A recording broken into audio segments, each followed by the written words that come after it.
ಈ ತರ ಮಸ್ತಾಗಿರೋ luxury resort ಅಲ್ಲಿ ನೀವ್ ಸ್ಟೇ ಮಾಡ್ಬೇಕಾ? ನಮಸ್ಕಾರ ಕರ್ನಾಟಕ, ಸ್ವಾಗತ ಸುಸ್ವಾಗತ ಮತ್ತೊಂದ್ ವಿಡಿಯೋಗೆ. ಹೀಗೆ ವೀಕೆಂಡ್ ಗೆ ನಾನು ನಮ್ ಬಾಯ್ಸ್ ಹೊರಟಿದ್ದೆ ರಾಮನಗರ್ ಅಲ್ಲಿ ಲೊಕೇಟ್ ಆಗಿರೋ ಕ್ಯೂ ಮ್ಯಾಂಗೋ ರೆಸಾರ್ಟ್ ಗೆ. ಬರ್ತಿದ್ದಾಗೆ ಹೂವಿನ ಹಾರ ಹಾಕಿ ವೆಲ್ಕಮ್ ಡ್ರಿಂಕ್ಸ್ ಅಂತ ಎಳ್ನೀರ್ ಕೊಟ್ಟಿ ಸೆಲೆಬ್ರಿಟಿ ರೇಂಜ್ ವೆಲ್ಕಮ್ ಮಾಡಿದ್ರು. ನಾವು ಬಾಯ್ಸ್ 4 ಜನ ಆಗಿದ್ರಿಂದ ನಾನ್ ಬುಕ್ ಮಾಡಿದ್ದು 4 sharing cottages with pool and lake view. Rooms ಆಗ್ಲಿ ವಾಶ್ರೂಮ್ ಆಗ್ಲಿ ತುಂಬಾ ಹೈಜಿನಿಕ್ ಆಗಿ ಮೇಂಟೈನ್ ಮಾಡೋರೆ. ಲಗೇಜ್ ನೆಲ್ಲ ರೂಮ್ ಅಲ್ಲಿ ಇಟ್ಟಿ ಮೊದ್ಲೋಗಿದ್ದೆ ಸ್ವಿಮ್ಮಿಂಗ್ ಪೂಲ್ ಗೆ. ಈ ಬಿಸ್ಲಿಗೆ ಬಾಯ್ಸ್ ಎಲ್ಲ pool dive hockey volleyball throw ball ಅಂತ ಸುಮಾರು ಗೇಮ್ಸ್ ಆಡಿ ಪೂಲ್ ಅಲ್ಲಿ ಒಂದಷ್ಟೊತ್ತು ಟೈಮ್ ಸ್ಪೆಂಡ್ ಮಾಡಿ ನೆಕ್ಸ್ಟ್ ಬಂದಿದ್ದೆ ರೈನ್ ಡ್ಯಾನ್ಸ್ ಗೆ. ಬಾಯ್ಸ್ ಎಲ್ಲ ಸೇರ್ಕೊಂಡು ಮಸ್ತಾಗ್ ಒಂದೆರಡು ಸ್ಟೆಪ್ ಹಾಕಿ ವಾಪಸ್ ರೂಮ್ ಬಂದ್ವಿ. ಫ್ರೆಶ್ ಅಪ್ ಆಗಿ ವಾಪಸ್ ರೂಮ್ ಇಂದ ಆಚೆ ಬಂದ್ವಿ. ಈವ್ನಿಂಗ್ ಸ್ನಾಕ್ಸ್ ರೆಡಿ ಇತ್ತು. ಕಾಫಿ ಟೀ ಜೊತೆಗೆ ಸಮೋಸ ಕೊಟ್ಟಿದ್ರು. ತಿನ್ಬಿಟ್ಟು ವಾಪಸ್ ರೂಮ್ ಹೋದ್ವಿ. ರಾತ್ರಿ ಆಗ್ತಿದ್ದಂಗೆ ಲೈವ್ ಮ್ಯೂಸಿಕ್ ಜೊತೆ ಫೈರ್ ಕ್ಯಾಂಪ್ ಹಾಕಿದ್ರು. ಬಾಯ್ಸ್ ಎಲ್ಲ ಪಾರ್ಟಿ ಎಂಜಾಯ್ ಮಾಡಿದ್ವಿ. ಮಾರನೇ ದಿವಸ ಬೆಳಗ್ಗೆ ಎದ್ದು ಒಂದೊಳ್ಳೆ ಸನ್ರೈಸ್ ವ್ಯೂ ನೋಡಿ ಬ್ರೇಕ್ಫಾಸ್ಟ್ ಮುಗಿಸ್ಕೊಂಡು ಇಂಡೋರ್ ಆಕ್ಟಿವಿಟೀಸ್ ಕಡೆ ಹೊರಟ್ವಿ. ಸ್ನೂಕರ್ ಒಂದು ಗೇಮ್ ಆಡ್ ಮುಗಿಸಿ ನೆಕ್ಸ್ಟ್ ಹೋಗಿದ್ದೆ ರಾಕೆಟ್ ಇಜೆಕ್ಟರ್ ಕಡೆಗೆ.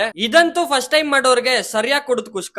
ನೆಕ್ಸ್ಟ್ ಜಿಪ್ ಲೈನ್ ಆಡ್ ಮುಗಿಸಿ ರಾಪ್ಲಿಂಗ್ ಕಡೆ ಹೊರಟ್ವಿ. ಇದಂತೂ ಬೆಟ್ಟದ ಮೇಲಿಂದ ಇಳಿಸ್ತಾರೆ. ಒಂದ್ಸತಿ ಹಿಂದೆ ತಿರುಗಿ ನೋಡಿದ್ರೆ ಬೈಕ್ ಬರೋದಂತೂ ಗ್ಯಾರಂಟಿ. ಆಕ್ಟಿವಿಟೀಸ್ ನೆಲ್ಲ ಮುಗಿಸ್ಕೊಂಡ್ ಬರೋ ಅಷ್ಟೊಳಗೆ ಚೆಕ್ಔಟ್ ಟೈಮ್ ಆಗಿತ್ತು. ಚೆಕ್ಔಟ್ ಮಾಡಿದ್ವಿ. ಇದೇ ರೀತಿ ಒಳ್ಳೊಳ್ಳೆ ಕಂಟೆಂಟ್ ಗೋಸ್ಕರ ಪೇಜ್ ನ ಫಾಲೋ, ಲೈಕ್, ಶೇರ್ ಆಗಿ ಯೂಟ್ಯೂಬ್ ಚಾನಲ್ ಸಬ್ಸ್ಕ್ರೈಬ್ ಮಾಡೋದನ್ನ ಮರಿಬೇಡಿ.